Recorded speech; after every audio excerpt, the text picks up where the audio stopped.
Welcome back, everyone, to the Ask Dr. Be Good show, where we bring you the interesting and sometimes futuristic things that are happening in public education. For example, a couple of weeks ago, we brought you somebody from Michigan who does online speech therapy and psychological services for kids in other states, including Texas. And because those teachers and those specialists are getting very hard to find. So we are moving to an online platform to make sure that our kids get serviced, whether we have, those specialists close by or whether we have to have them online. And that's sort of very much, I think, going to be future services. And we're lucky enough today to bring you another cutting edge service that will be happening for more kids than just, in the other case, special ed kids, and that is the world of AR. Now, I'm just going to keep it at that, and I will ask Tony Scallion, the CEO of Red House Virtual Education, to introduce himself a little bit more thoroughly so that we can talk about what will our 21st century classrooms look like in the near future. Yeah, hello, everybody. My name is Tony Scallion. I'm CEO and founder of Red House Virtual Education. And I used to be a computer systems analyst for about 15, 16 years. And then I moved into education, and I was a STEM coordinator and STEM director and STEM engineering teacher for school districts in South Dallas, DeSoto ISD. I worked as a STEM coordinator and career and technology director in San Antonio, Texas. So been working in the STEM environment for quite some time. My master's degrees are in STEM and doctorate in STEM. So what did that experience lead you to? Because obviously, I'm going to guess that your experience as an IT guy in classrooms led you to founding Red House. So tell us a little bit about that journey.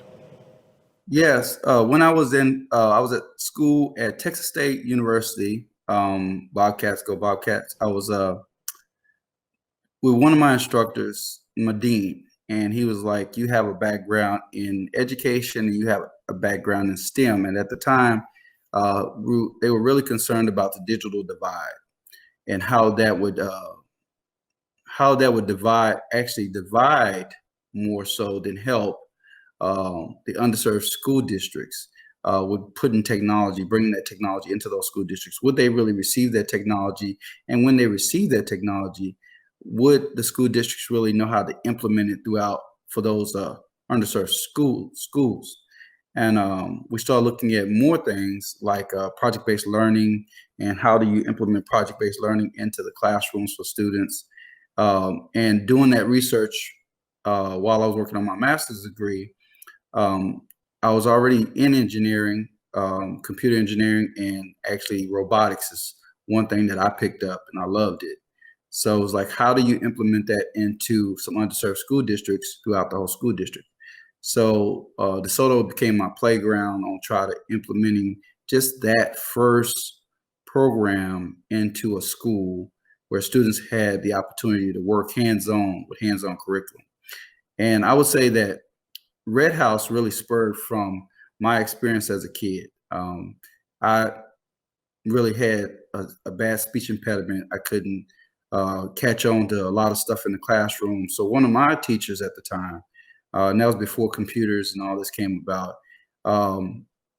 used model kits to teach me how to really read and engage and stay engaged in reading. And that skill stayed with me for years, where that's what I used to learn how to speak and learn how to understand a lot of things in class.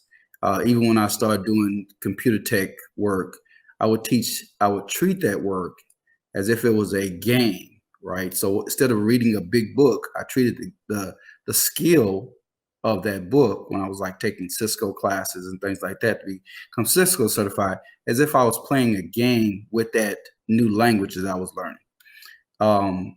And I took that when I left the IT area to go into education. I took that same skill back to the classroom, and I always used that same skill with any one of my struggling students. I would have them use the skills that I learned as a kid to do their projects with. I had a kid that said he was dyslexic, and he said everything to him is a little backwards. I said, well, all of us in this area of technology, we're backwards. Nothing goes linear, straight forwards. Nothing does that with us. We see things differently and we innovate things differently. So you don't have to worry about that being a disability. Use that as a skill that you see things differently than everybody else. So he did great in my class. So that's just the way I've taught. And then Red House and seeing VR and hands-on, and even when I was in the classroom as an educator, it was hard to get those resources. We built a solar car at DeSoto, and I pretty much got those resources from going to a gentleman down the street who owned a welding shop, an old guy in South Dallas who owned a motorcycle shop. He gave us our first part to build our solar car. Those people who were really, really people who gave us resources to develop something that we didn't have. And those resources are hard to get in schools. So if you're looking at virtual reality and mixed reality and bringing it back to the classroom as a resource, then kids can have those programs that we're looking at building for them in STEM, and parents don't have to spend all that money when they can't afford to help the schools with those programs. And now you will have students go into the STEM skills, which we don't have. A lot of our students don't go into those fields because of the fact that the schools don't have the resources to afford those classes. So help me understand the bridge from what was happening in your classroom, in your STEM classrooms with those kids, to creating and founding Red House. So what was happening in our classroom was that students were really engaged in hands-on learning, right? Any projects, higher disciplinary project I brought, multidisciplinary project was building a solar car, because then they learned electrical, they learned how to manufacture, they learned how to do inventor design, 3D model designing. They learned all of those things in one project, but it was all hands-on. It really wasn't books. It was all hands-on. So when I looked at and saw VR, I saw it as the next vehicle to STEM, because now you could actually bring those resources that I couldn't afford into the space. You can now, with mixed reality, which is the way you mix those devices or objects into your reality space. Students can put on what's called a HoloLens, and they can see a device in the space with them. They can interact with those devices, and then you can capture what those students and how they're learning as those students work with those different objects in the space. So I saw it as the next step in bringing resources into the room and bringing hands-on and more engagement into that learning environment. So I think what I heard you say is that what you're trying to do is you're trying to bring through VR the opportunity for kids to be engaged around a STEM concept without the teacher having to go down the street and knock on vendors' doors to see if they can beg parts. Is that true? Right, correct. And trying to put the not just going down the street and begging parts, but coming out of their own pockets where they can't afford. Teachers do a lot, and they put out a lot in time, and they're serving leaders, and they're giving back to students, and they put a lot out of their pockets. And school districts also, engage in trying to get funding and grant funding for programs. But when you have the money and you have the resources, it makes the students so much stronger. But can you put those programs? You can't take a HVAC engine and put it in a classroom where students can actually build it and take it apart and see all parts of a engine, HVAC unit, to be a HVAC mechanic. But you can bring an object from VR or virtual reality or mixed reality into that space, and now students can see all those parts and objects and learn that skill to be an HVAC mechanic.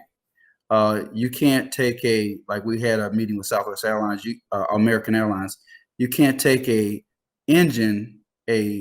jet engine, and have students always have to transport over to American Airlines to work with that aviation mechanic for them to get aviation certified. But you can bring that engine into the classroom through VR, where students have the opportunity to become aviation certified and be mechanics because that engine is in that space.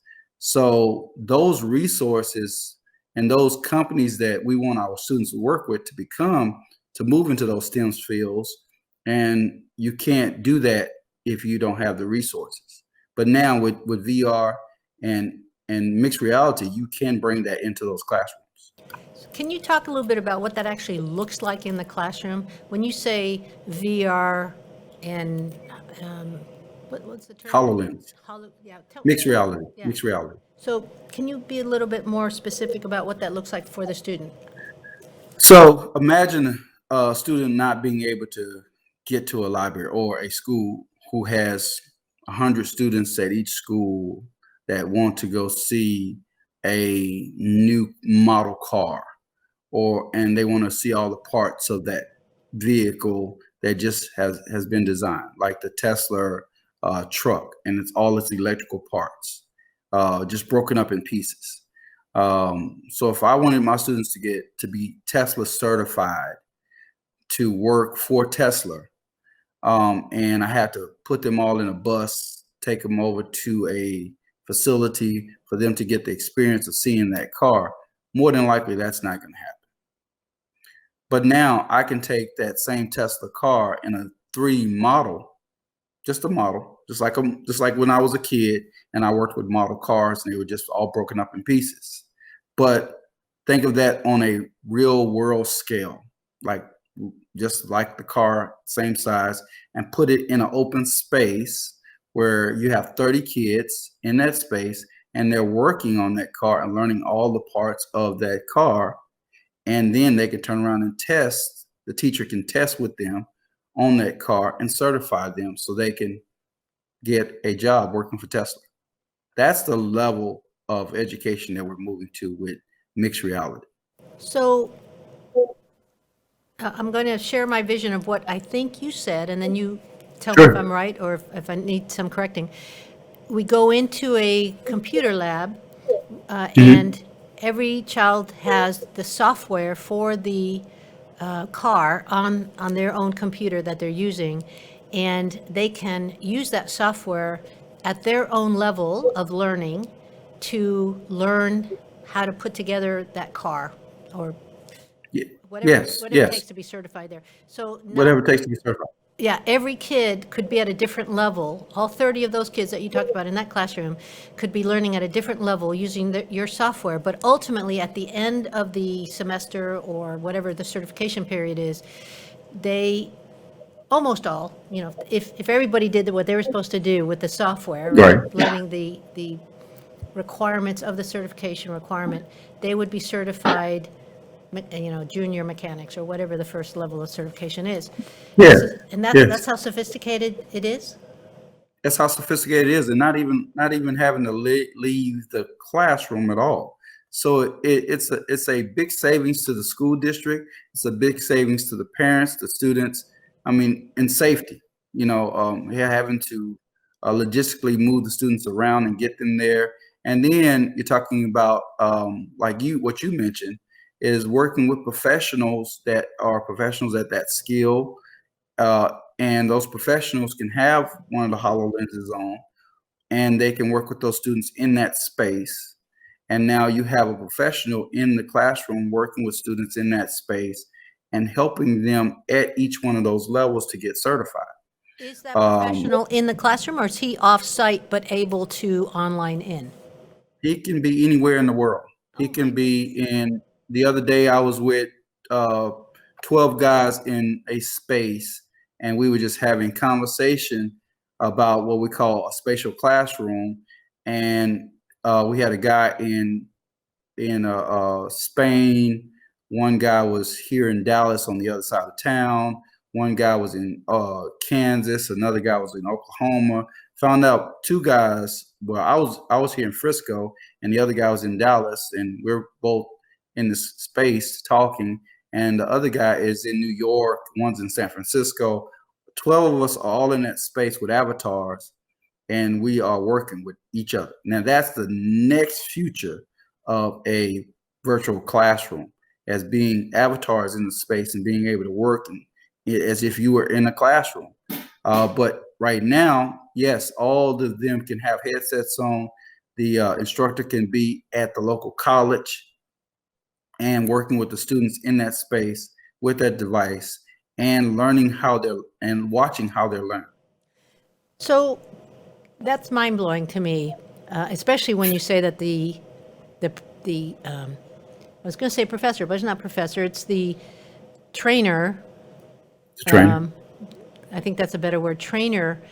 You might have a classroom teacher in there, teacher of record, but then the trainer of the actual certification is offline, or Yes. off-site. I shouldn't say offline, off-site, but still there to guide the kids in making sure that they're learning the requirements needed for the certification. That, that's very futuristic, and yet that's now? Now, yes, it's now. It's now. We actually roll out we've been in conversation with several schools here in the local DFW area to put labs at their schools, and they want it now. So we will roll out a total of 30 schools next year. We have one of the biggest online schools. I could talk about it now. I couldn't talk about it. It's been in a year in the makings. We partnered with K-12 Education, which is the biggest national online school, to look at putting it in all of their schools nationwide, at least 60 locations, to where they can connect to, where those schools can connect to universities that are putting it in place. SMU bought 150 lenses just this year. TCU owns over 200 of these lenses in their medical department. So when a school puts labs together and universities put labs together, they can communicate with each other and they can be all in that same space together. And we developed that type of software. Talk about the different type of themes or course content that you can support now. We talked about HVAC and, for example, the jet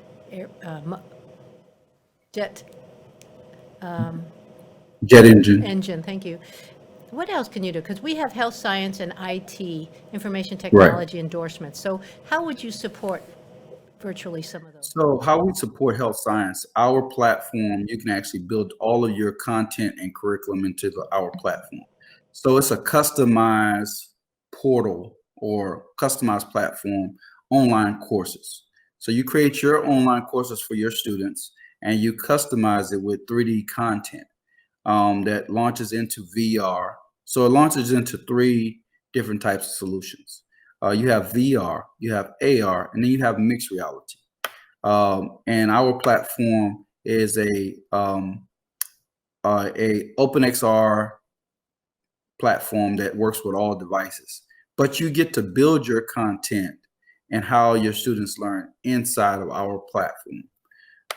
So that's what's really unique about what we came up with over, and we've only been working on this I've been working on it for the whole concept for over 5 years. And me and my team launched the company 2 years ago, along with Microsoft. So we partnered with Microsoft. We're a Microsoft startup. So we partnered with Microsoft, SMU, Stanford, and a number of different companies that saw what we were doing and we did research study with Stanford. So we have a research study with Stanford to show that this is the future and that it works and how it raises scores for students.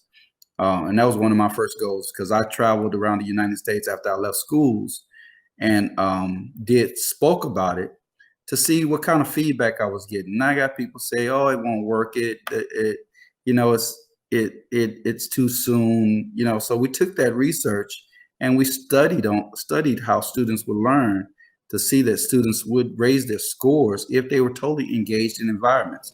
Same thing that they did with STEM. Students are engaged, students are working, but now let's take it to that next level. Let's connect the students with the content and higher level content. I'm talking about engines and medical. So now you no longer have to have a medical device. I mean, a cadaver. We build a cadaver in virtually, and we put it in that space. And now 30 students can work with that cadaver together. All the questions and answers about the veins and everything can be right there in that space. I've got so many things popping in my head about what you've Oh, been yeah. saying. Wow. So how are you approaching businesses? Like, let's use Tesla Okay. as an example. I don't know if that's a real example or not, but how are you approaching businesses to say, hey, we want to take your certification, turn it into a VR, and take it to schools? I mean, where's the journey? So the approach was like this. So we met American Airlines today, and it was that schools can't get your content. Schools can't get the learning content that you have on a jet engine. The schools can't get that in the classroom. They can't get an engine in the classroom. How can we take what you have, build it into our platform, and be able to offer that to schools, and schools can actually purchase our platform to use and learn how to become a aviation mechanic. So they was like, "Oh yeah, it's a great solution because it's practical. It works. You know, like she told us today, it works. It's practical. It really works when students can actually now not have to try to get to us or try to get to those uh, airports to work with those aviation crew chiefs and mechanics. They can actually be there. The mechanic can be at the airport and still working with the student from a distance. They can still be at American Airlines working at the student from a distance. And now you've done away with the logistics of trying to get them on the bus, their age limits, and all of the learning. You've done away with that. So that was one that we've had a conversation with, you know, just like I said today. And we've been having more and more conversations with different companies about how this will work in the classroom. And with some of the P-TECH programs, which are the primary programs that would use this type of platform, and career and technology programs. How long have you been doing this? 2 years. Is this scenario happening in the sense of you have a classroom of 30 kids who are doing VR around HVAC, let's just say HVAC, and you have an HVAC mechanic who is meeting with them, let's say weekly, I don't know how often, twice a week, once a week. Are they building a relationship with those kids, and is it turning into more of an internship where these people who are the representatives of the company, they're sort of looking at the strongest students and thinking, these are kids that I'm going to offer jobs to in a year or two when they graduate? I mean, is that happening? Because I could see Oh yeah, so yeah, yeah. easily that I mean, happen. it's been happening. You know, the programs have been happening like that. But now it's at a different skill set.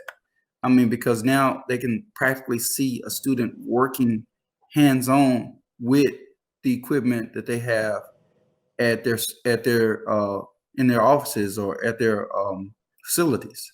So, I mean, that's another level when a student can actually learn all parts of an engine and or learn all the electrical parts that they can't see because schools districts can't afford it. Well, let's take it to another level, which is cybersecurity. Building a cybersecurity environment where students can put the headset on and they can actually do it just as if it was a game. medical, working with hospitals from a distance, where the doctors are actually working on the cadaver and they're training their nurses, but then the nurses at the school have these HoloLenses on and they're working with the students from a distance. Those are higher levels of learning. And we call it what we call it is the pipeline to education, the pipeline to college. So now you have a pipeline of colleges, and this is why we went to universities, Southern, Grambling, a number of different HBCs. Those are two, Western Kentucky. We've been having conversation with these universities in UNT. How do you pipeline your students to your universities with this new level of content? If you build these solutions and they're at your schools, now you can go to these schools that have these same labs and you can teach them from a distance. You could actually be in that space with them and you're teaching them. And you know how they're learning and what they're learning. So now when you're talking about, my son went to UNT and he was working on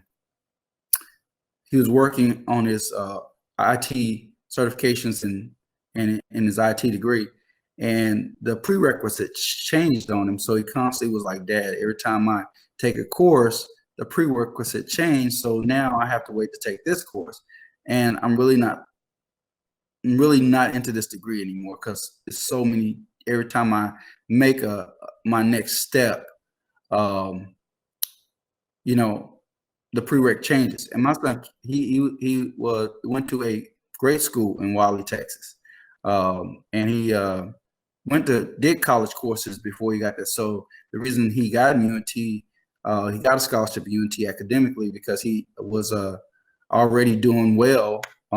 He already had college courses and college credit and everything like that, and he was kind of fast tracked in the college. But what about those students who don't have that opportunity? So do you have partnerships with Collin College and DDCC, you know, the Dallas County College? No, we don't have partnerships with them yet. We actually are just now starting to ramp up connecting to universities. I think I might be a little bit of a perfectionist to where I want to make sure that the product and the research is right before I put a solution out. And that was the whole purpose of what we were doing, to make sure we can leverage the technology and bring the right solution to them. Not just, I'm an educator. So, you know, of course, educators, we go through the technology spins where technology comes in, we get it, we have to learn how to use it. The whole turnaround takes so long. By the time we get it to our students after we've learned it, it's, you know, out. Well, sir, it was So good enough for Stanford and SMU. It's good enough for Collin County and Collin that's so true. College and Collin College, that's so true. Collin College. Well, I've lived in Collin County for so long that I got the old name still in my head. But we are down to the last 2 minutes of our. Oh. Yep, I told you 30 minutes is 5 in here. Is there Yes. anything that you want to leave us with as far as something that you haven't mentioned that is enticing for our parents to know about what's coming in future classrooms? Well, future classrooms is great. I mean, I think the level of learning that parents are looking for is here. I mean, and it's coming soon. The opportunities to be working with a Microsoft or working with American Airlines, or the students learning at these higher levels, it's coming soon. And Red House is really bringing it to the table, and we're excited about what we're doing. I'm excited about the work that me and my team have put in this last couple of years. And let me correct something. So I've been in education for over 20 years, working in just building programs. So, but working on this company, I've been working on this company for 5 years. 5 years. The company itself, we launched in 2018. And that was because Microsoft wanted us to move in that space and build VR, mixed reality applications for education, because they didn't exist.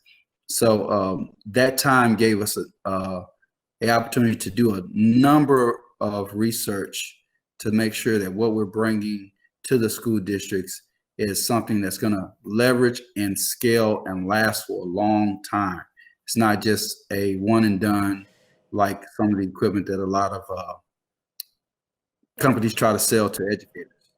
Well, I'm excited about continuing the conversation with you and what you can bring to Legacy, but what you've described today almost makes internships much easier for schools to do now. If we're bringing Yes. experts from those companies into our classrooms and working with our kids every week, there's a natural relationship building that's going to happen that will let Yes. those companies know which kids they want to offer, jobs to. And that's And a it's not, and natural it's not part. just, and it's not just the tech skills, it's the soft skills too. I Yes. mean, you got those relationship skills, how to talk, like I said, I couldn't speak when I was young. I mean, my silence was the whole thing. I learned with my hands because every time I spoke, I got laughed at or bullied. So it was about like my mom said, speak with your hands. Don't worry about your voice. It'll come. So I mean, and that's how I learned until I was able to really, not stutter, and I was able to read well. After a while, and that was everything that formed my education and my background. So what I always say, I never knew that my disability was going to be my creative thought about how I would create the future for students. So you Well, got to thank take you your for that. disadvantage and make them an advantage, right? I'm going to also use this podcast for some of our special ed teachers to listen to and maybe bring attention to your story to some of their kids, because they need to hear your story. So thank you for that. Yeah, I had a guy who I won't get touched. I told my story to a group of students, and just the hard experience that I had to grasp is that I introduced this VR to a group of African American kids to find out that only 2 of them had it at their schools. So they were amazed when they got a chance the opportunity to play with it. We took about 10 headsets out there and let them work with it. And then I told my story about how I used to stutter really bad and how I couldn't read and how I learned. And I had a guy come down. It's on my LinkedIn page. I was so proud to take that picture. He said, "I'm not by myself." I was like, He's like, "I'm not by myself." He said, "I stutter. And you telling your story really tells me that I'm not alone." And that really touched me, right? There's a lot of this information today that we're going to find useful. Thank you for being on. Thank you for joining us. And this will Yes. continue our conversation together. Yeah, thank you for having me. Pleasure. Thank you for tuning in to the Ask Dr. Be Good show. For more information on Legacy Preparatory Charter Schools, visit our website, legacypca.com, or call 469-249-1099. And remember to like us on Facebook, where we stream live weekly Tuesdays at 3 p.m.